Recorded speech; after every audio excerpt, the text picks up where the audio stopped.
Hai guys, vonis banding terhadap terdakwa kasus korupsi timah, Saudara Harvey Muiz yang diputuskan oleh Majelis Hakim Pengadilan Tinggi Jakarta bisa dibilang cukup menggembirakan bagi sebagian besar rakyat Indonesia.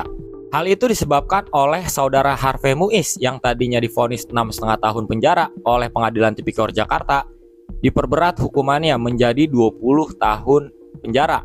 Beliau juga diharuskan membayar uang pengganti sebesar 420 miliar rupiah, subsidiar 10 tahun kurungan. Atau jika 420 miliar itu tidak dibayarkan kepada negara, maka diganti menjadi 10 tahun tambahan, jadi 30 tahun nih berarti. Hal ini juga secara otomatis membuat para majelis hakim yang menangani perkara banding ini menjadi buah bibir. Banyak netizen yang mengapresiasi bahkan memuji keberanian para majelis hakim yang menangani perkara ini. Ya, bagaimana nggak gitu? Hukuman yang tadinya 6,5 tahun menjadi 20 tahun. Lebih tinggi dari tuntutan jaksa yang menuntut Saudara Harvey Muiz dengan hukuman 12 tahun penjara. Oke, jadi di video ini gue mau mengajak kalian melihat harta kekayaan para majelis hakim yang menangani perkara banding ini. Jumlahnya adalah 5 orang.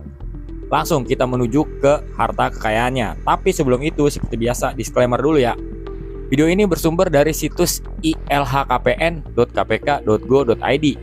Jika terdapat kesalahan input atau kesalahan laporan pada situs itu bukan menjadi tanggung jawab admin ya.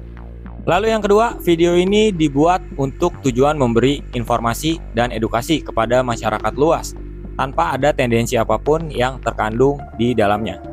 Dan bagi kalian yang ingin mengetahui profil lengkap dari para hakim yang mengadili perkara ini, kalian bisa melihat situs Pengadilan Tinggi DKI Jakarta, pt-jakarta.go.id, atau kalian ketik aja Pengadilan Tinggi DKI Jakarta di Google. Nanti kalian akan ke direct di situs resminya ya.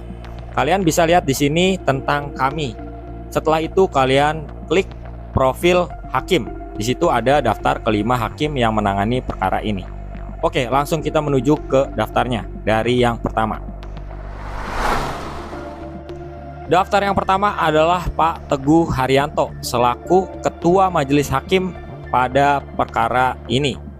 Beliau terakhir melaporkan harta kekayaannya pada tanggal 16 Januari tahun 2024 untuk jenis laporan periodik tahun 2023 saat beliau menjabat sebagai Hakim Tinggi di Pengadilan Tinggi Jakarta.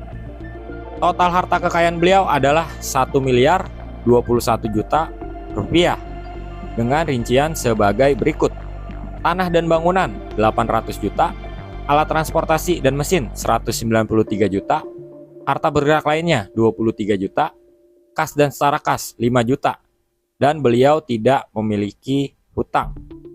Jadi total harta kekayaan beliau adalah 1 miliar 21 juta rupiah. Pada daftar kedua ada Pak Budi Susilo sebagai hakim anggota.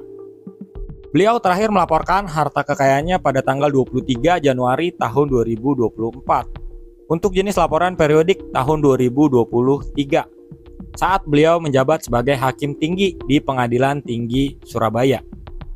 Beliau baru bergabung ke Pengadilan Tinggi DKI Jakarta pada tahun 2024 ya, dan laporan ini saat masih menjabat sebagai Hakim Tinggi di Pengadilan Tinggi Surabaya.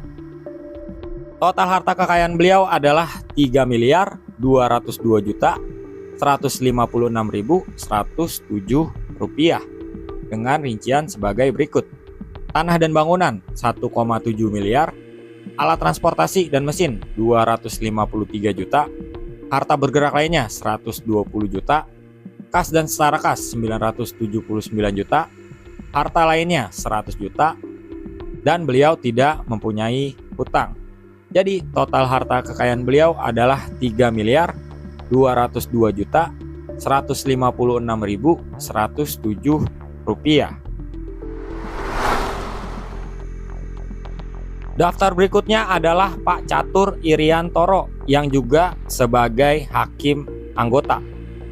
Beliau terakhir melaporkan harta kekayaannya pada tanggal 9 Januari tahun 2025 untuk jenis laporan periodik tahun 2024 saat beliau menjabat sebagai Hakim Tinggi di Pengadilan Tinggi Jakarta.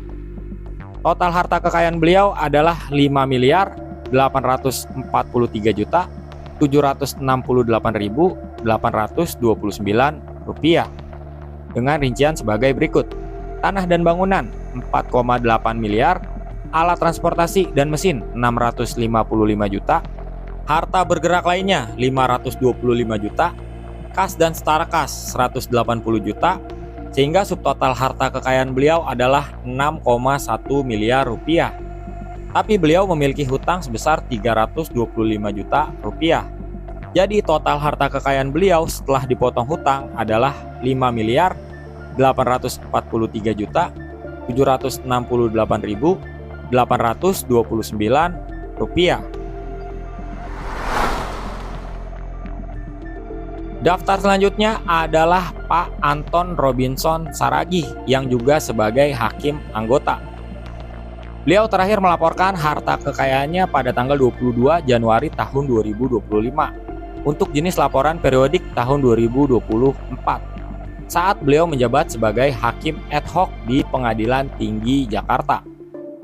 Total harta kekayaan beliau adalah 3 miliar 641 juta 482.970 rupiah dengan rincian sebagai berikut: tanah dan bangunan 3 miliar, alat transportasi dan mesin 294 juta, harta bergerak lainnya 121 juta, kas dan setara kas 147 juta, sehingga subtotal harta kekayaan beliau adalah 3,6 miliar dan beliau memiliki hutang sebesar 6,5 juta rupiah.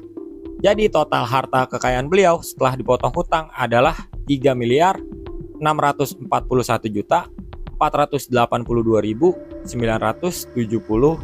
rupiah. Daftar berikutnya adalah Ibu Hotma Maya Marbun yang juga sebagai hakim anggota. Beliau terakhir melaporkan harta kekayaannya pada tanggal 22 Januari tahun 2024 untuk jenis laporan periodik tahun 2023 saat beliau menjabat sebagai hakim ad hoc tipikor di Pengadilan Tinggi Jakarta. Total harta kekayaan beliau adalah 2 miliar 214 juta 500.000 rupiah dengan rincian sebagai berikut: tanah dan bangunan 1,9 miliar, alat transportasi dan mesin 132 juta, harta bergerak lainnya 256 juta, kas dan setara kas 12 juta, harta lainnya 75 juta, sehingga subtotal harta kekayaan beliau adalah 2,4 miliar. Tapi beliau memiliki hutang sebesar 190 juta rupiah. Jadi total harta kekayaan beliau setelah dipotong hutang adalah 2 miliar 214 juta 500.000 rupiah. Oke, jadi itulah tadi harta kekayaan 5 majelis hakim di sidang banding Pak Harvey Muiz. Tapi ingat, ini bukan menjadi akhir ya. Pasti pihak Harvey Muiz nanti akan mengajukan kasasi ke Mahkamah Agung. Jadi sebisa mungkin netizen harus mengawasi ya jalannya kasasi nanti. Sidang kasasinya harus diawasi. Siapa tahu kita lengah, ntar hukumannya diturunin lagi jadi 5 tahun, kan serem juga. Hehehe. Apalagi Mahkamah Agung akhir-akhir ini sedang ramai disorot ya. Ya ada beberapa kasus lah pokoknya di Mahkamah Agung. Jadi netizen harus tetap mengawasi kasus ini sampai ke kasasi atau bahkan sampai PK nanti kalau misalnya ada. Oke, jadi gitu aja buat video kali ini. Gue minta maaf kalau ada salah-salah kata dan salah dalam penyebutan nama dan juga gelar ya. Sampai ketemu di video selanjutnya. Semoga informasinya bermanfaat. See you guys.